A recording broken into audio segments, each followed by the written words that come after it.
Hey guys, what's going on? My name is Chris from Chris Dev Vlogs. Now let's go see what I got up to for the month of June 2020.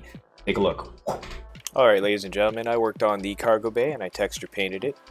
And we have a nice basic cargo bay going on down here. I cleared out a lot of the stuff that I had in the other version that I had previously, but I made a few cargo things to put around, and we're going to just slam dunk those into the door via VR levitation. So we're going to VR levitate them into that middle door, and let's go see what it looks like from the outside here, because the players will be able to land at some point in the game. So here's the drop door, which is looking pretty good.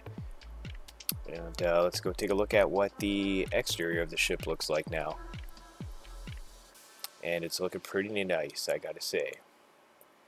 So I went with a rustic silver look, like old metal sheets basically. That's starting to rust out. And copper colors for the different color accents. And they're all panels and everything's looking cool. A few burn marks in the engine make it look like it's been used for a bit. Landing gear's looking good. Heat shield on the bottom. Heat shield on the bottom is probably going to need a little bit more definition, but alright, let's go take a look at the living room kitchen. So I added a middle pole here to kind of break up some of the roof a bit, because it was looking a little too flat and the structure looked a little too weak, so I figured might as well add a post in the middle there. And also I had to rearrange the cockpit for VR players, so now we have VR controls that we can lift up and down, and just rearrange some of it, and rearrange some of the screen sizings too. And so some of these dials will be working and animated and whatnot. So here's some flip switches and all kinds of stuff that the players will have to interact with. Kind of like kids' toys, basically. Just flip switches, things, knobs, pulleys, all these types of things that players can interact with and have operating systems to make things work on the ship when you're flying around. So I think that's going to be pretty neat and pretty fun for players to interact with. And this is where the co-pilot's going to sit.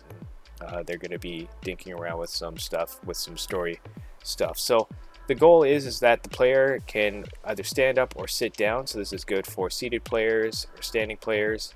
However you want to play. Most VR players like to play standing up or sitting down. At least this is an option for players to be able to do that with now. And of course we're going to test out the bone structure here, so make sure everything animates properly and rotates the way it should. So right here, for example, people are going to be able to grab the yellow handle and they'll be able to move this around. So it depends on your shoulder width as well. So this is just a little comfort thing. So basically you'll be able to adjust that a little bit more. So throttle control, obviously you'll be going slower or faster based on that. And also joystick control as well. So it won't be moving like this, but basically up, down, left, right. No twisting, but just forward, back, side, side, and all that kind of stuff. So I already have some of that stuff.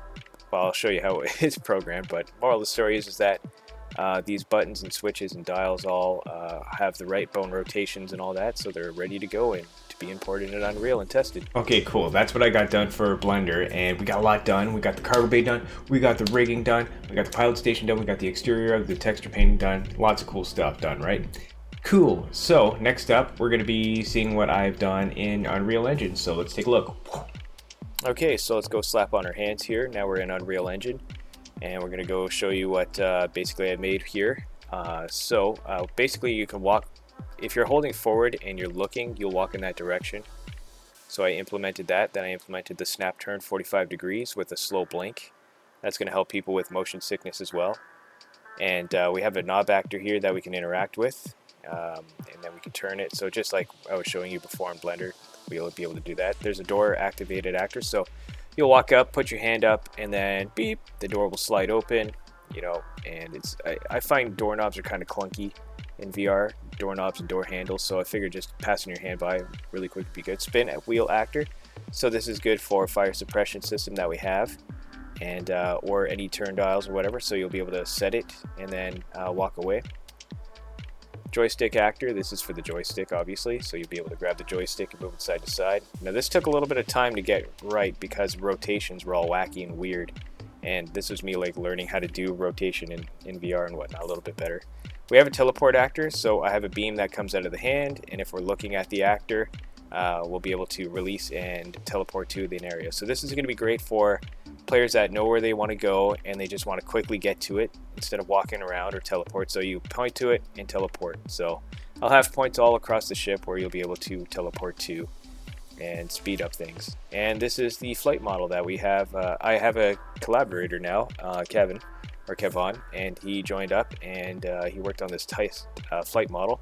I had a flight model originally too, but this is kind of an improvement on it, or a version 0.01 of it, or 0.02 rather. So we have elevation, we can go up and down, and we can go forward, backwards, left and right. So right now it kind of works like a helicopter without yaw, but so far this is pretty decent. And so we got a little bit of forward movement, and this is kind of just to demonstrate how a joystick could work via flying and a collector, they call it. And also I put the project onto GitHub, therefore I have source control now, so it's all safely back up onto a third-party area, and I put a README in there. Now it's a basic README, nothing fancy, but since I do have a collaborator now that's joining me and helping me on this project, it's just a good way to get your ideas on paper, and they can be kind of set to the same pace you are. And of course you make issues, so these issues are tasks. That's just GitHub's way of making a task list. So you put all your issues in, all your tasks in, and then you can go ahead to the projects tab, and you can get a better visualization of where things are going and how things are being done. So we have a completed list, what I'm working on, what Kevin's working on, and so on and so forth. What's main priority, what's not main priority, And so this was set in June, but for July this is going to help out a lot more, keep things a lot more organized and moving forward at a better pace. So you definitely want to do this when you're working on a project. And then we had some merge conflicts though, of course, what you naturally do. And so I didn't know how to solve them, and now I know how to solve them to a degree, so that should be fine. Okay, so that's what I got done in Unreal Engine 4. Just some basic core fundamental stuff, nothing major yet, but I'm just starting to get introduced back into programming again because it's been a few months, because I've been focusing on art stuff. So basically, this is the personal growth section and where we're going to be going for July 2020. So personal goal, I bought a new PC. I got a new workstation, so this is going to be very monumental in helping me create Devotion's crew and moving things forward, and actually having a PC that's kind of updated and whatnot for the next 4 years or so, 4 or 5 years. So that's kind of a monumental thing. And I added you'll see what I added to it. Like every mechanic has a good toolbox, every game developer needs a good computer, and so now I have a new computer. And I installed some new fans. I had to use some deck screws because the regular screws didn't fit, so I had to kind of just bust the case and get them in there, but got one down below and one up top. And I put a new electric system in here too, so that could feed the fans some power. So this beast machine should help me out.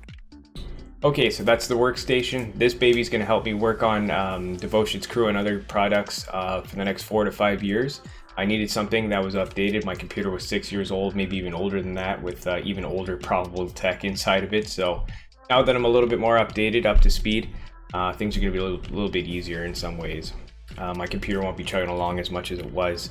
And as you can see, I added some fans to it. I kind of put them in there kind of haphazardly, but it is what it is. Keep things nice and cool. I got a lot of cool family time. Let's take a look. So I went to Elliott Lake with my sister. I haven't seen my mother in 6 months since Christmas, so first time since quarantine. So we went to the lookout tower and spent some time up there, and it was pretty good. And I got the standard standing in the bush, looking out in the distance. Yeah, so it was really cool to see my mom, and I actually got a chance to hang out with my old man too, not too long ago. Seen him last weekend, and he seems to be doing pretty good, so that's awesome. I've been playing a lot of board games on some off time with my buddy Max. So I've been playing a game called Dark Souls. Well, you guys know Dark Souls, but they have a board game, and I've been playing that, and it's actually been pretty cool. So here's a sheet of it, I guess. It's a pretty cool game. Lots of good hours played to this, and it's good social time. Okay, so one thing I did notice in personal growth was actually kind of a negative, is that I haven't been exercising as much. I've been going out on weekends and doing stuff with friends and family, but haven't really been hitting that treadmill as hard as I'd like to, or doing some like crunches or push-ups and stuff.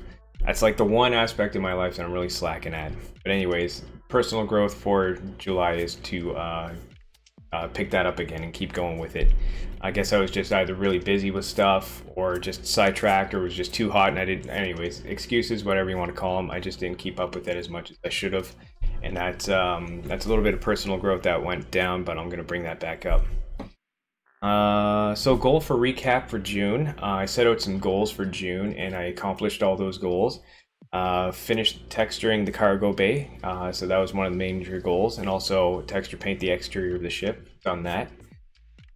Test VR and Unreal Oculus. I've done that, and I've done a little bit of entry-level programming with that, so just to see how Oculus works and how to develop stuff a little bit in VR. So I've been doing that, and hence the foundational programming too. The goals for July are I'm going to import the ship and all of it, like every single thing. I've already done that previously last month, but that was just a test run. This one's like the full import of all the assets that I've made. So that's going to be kind of interesting and hopefully not too bad. And then I'm going to do some more programming of the core mechanics. So that basically means that I'm going to be doing more flight stuff. There's going to be a lot of flying in the game, so flying is kind of the most important thing. And since we have that rigged pilot station now that we can, like, you know, throttle around and all that kind of stuff, now we have the tools. So I'm going to be setting that all up so it kind of all meshes together really well. And that's what's going on for July. So I'm only focusing on 2 goals, is making sure that all the assets import properly, and then most of the majority of the time is going to be spent doing some core principle programming. So, you know, focusing on the core stuff. And that's basically what's been going on so far for Chris Dev Vlogs. So this is month 4. We started Devotions Crew in March, April, May, June. We're 4 months in, guys. So 4 months in, we got you know, a ship, some characters. We have some entry-level programming going on, and things are moving along pretty good here. So month 5 should be pretty good with the mechanics side. Month 6, I can't forecast too much. I'll stay tuned for July's vlog to see what happens for month 5. But anyways, thanks for watching, guys. I don't want to take up too much of your time, but feel free to follow the channel if you want to see some more stuff. Feel free to follow along on Twitch too. I do some dev streaming there, so if you guys want to see what's going on, that's where you go. And yeah, thanks for joining me on this journey of making Devotions Crew. So you guys have yourselves a good day. Be safe out there, and peace. Whew.